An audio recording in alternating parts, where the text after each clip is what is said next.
graduation time, they had all these open houses. So all the people that were in the graduating class, and anybody else for that matter, they didn't care who come. But it was actually set up for all the people that was in the graduating class. So this family, whoever had their son or daughter in the graduating class, they would have an open house. And you'd go in there and they'd have a couple tables set out with all kind of goodies, anything you wanted to eat. They had pie, cake, cookies, sandwiches, and all kind of stuff. And of course these kids were 16, 17 years old, and most of these families were Hungarian, Polish, and from Northern Europe, the biggest part of them. And they always had a lot to drink there. And they'd say, come on, I'll give you, they'd give you a little shot, you know. So we'd go to these damn things and we'd get drunker than hell. And of course we wouldn't come in till, in the next morning, they would have a breakfast somewhere in town in the next morning. 3 or 4 of them would have a breakfast started maybe 6, 7 o'clock in the morning. And this word would get around just by word of mouth. You'd see somebody around town that was graduates, hey, where are you going? He said, we're going to such and such address, it's over here. Well, they go over there. Of course, they had 2 graduating classes. One was in January and one was in June.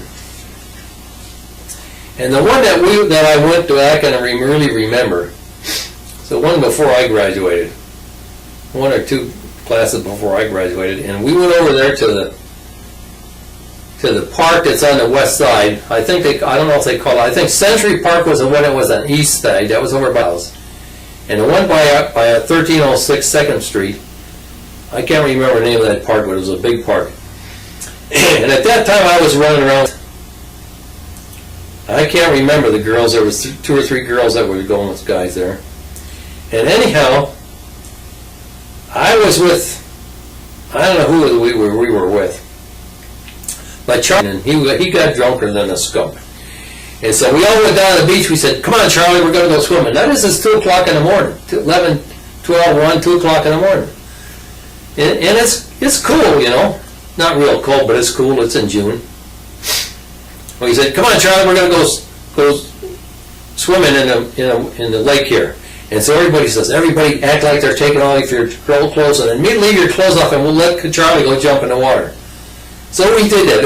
And Charlie was the only one that jumped in the damn water. And everybody was, of course, laughing at him, and he didn't give a damn anyhow.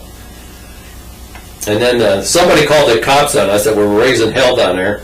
And everybody run, and we all hid in the bushes. I remember hiding in the bushes. I guess I was with Sonny Smith. Because about those couple of years, I used to run around with Sonny Smith quite a bit.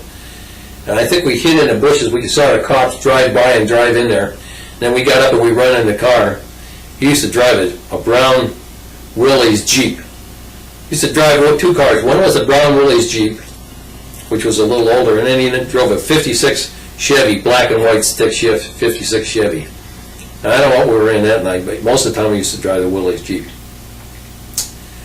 And then we went on to some other open houses and different places. Of course, everybody be dressed up in their dress clothes for this, you know, fancy dress suits and all that kind of stuff. But boys, graduations was always one of the best times in Moraine for whatever reason. I've talked to a lot of people, and I have never talked to anybody else that had that same kind of a setup in their hometown. And of course, probably now they don't have that kind of thing because too many kids getting in trouble, driving drunk, etc. You know, then we didn't have all that much problems, as I can remember. But they had it now. And during that time, that was when I was 11th and 12th grades, 10th, 11th, and 12th grades. I had just moved on to the west side. And there was one of the guys I used to run around. Sonny Smith used to keep his sailboat down behind my house. And another guy was Mickey Debo. And he had a speedboat. I don't know where he kept it, but he kept it down there somewhere. And since I was right there all the time, I got acquainted with him. He was a couple years older than me, and he stuttered. Mickey Debo stuttered a lot. And here comes this goofy cat again. So Mickey Debo and I used to take these girls out in his boat. These girls out in his boat. He had one of these, a regular open boat with about a 20-horse motor on the back of it, and it would go real fast. And I was not the great swimmer, but he was a good swimmer. And he'd have two or three girls in the middle of the boat front. Yeah, that's it. he was sitting in the front and I was driving the boat. He would sit up in the front of these girls, and I would be driving the boat. And then he'd yell. The boat would be going fast as it could go, about 20 miles an hour. And all of a sudden he'd yell something, and he'd jump up and jump straight up out of the boat. Well, the boat would go out from underneath him, and he'd fall down in the water, But it scared the living crap out of these girls, and we always got a big laugh. It scared the living crap, and then I'd turn the boat back around and go back around and pick them up, That was the thing he liked. He liked to get these girls out. He said, "No, you get ready." He said, "When I look at you, you get ready." He said, "Don't slow because I'll come right down in the boat." He said, "Make sure the boat keeps going fast." And that's what he would do. He'd jump straight up as far as he could, and the boat would go right out from underneath him. He lived about 4 or 5 houses down from the park that was on the east side. They called it, I can't remember the name of it anyhow. It was over by Longfellow School. And so we snuck out of his house in the middle of the night, 11, 12 at night. We went down the lake shore and went to that park, see. Well, that park, there was, I don't know, we just messed around. There was nothing to do. We climbed up on the top of the park. They had a stand there that sold food and stuff. It had the restrooms in it, and it sold food and all that stuff. So we climbed up on that damn thing. And up there, the roof was real bad. See, the shingles were falling off and everything. And you could see the road out there, East Erie Avenue. You could see the road, and every once in a while, a car would come by there. So we got to taking these pieces of shingles, and we'd throw these damn shingles when we saw a car coming. We'd throw these damn shingles out there. Shingles was flat, and they would sail, and those same shingles would sail, and they'd come down right by the guy's car, Well, it would scare the crap out of the guy, but nobody else was on the road or nothing. Nobody got hurt, but this one shingle we threw out there come right on the guy's hood. And the guy jammed on his brake brakes, and we got down off that thing and ran like hell, run back up the lake shore. And we didn't do that anymore. And one time he had, for some reason at that time, we both had girlfriends in Vermilion, which was about 9-10 miles away up the coast. And I didn't have a car at that time, so I must have been running around with him all the time. And so we went over there to see his girlfriend, and his girlfriend was going with a church group to spend a weekend at a cabin out in the woods, a bunch of cabins. They had all these places where they rented to these groups, and they had about half a dozen cabins over there, and then there was all these kind of things these people did. Well, but we went over there to the road that went down in there about 8, 9 o'clock at night. It was just starting to get dark. Around there in the east it gets dark 8, 9 at night.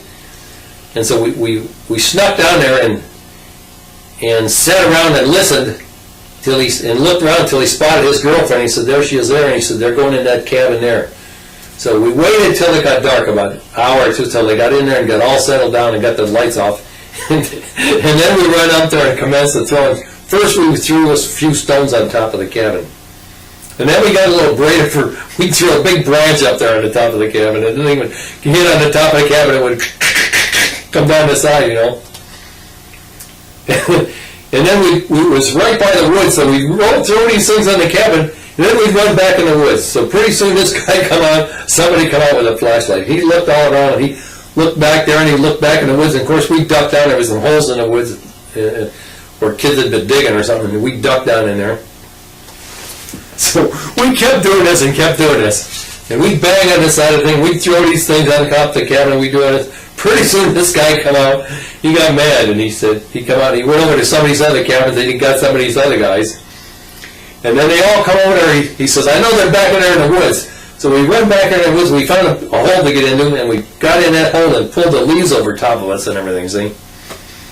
And so these guys come tromping through the woods with the flashlights, all these flashlights, and looking for us. And they did that for about half hour. The guys said, "Come on there, go on, let's go." So after they went back, everybody went back in our cabin, and I think we threw one more thing on the roof, and then we ran like hell and got out of there and went back up on the road and got in this car and went home.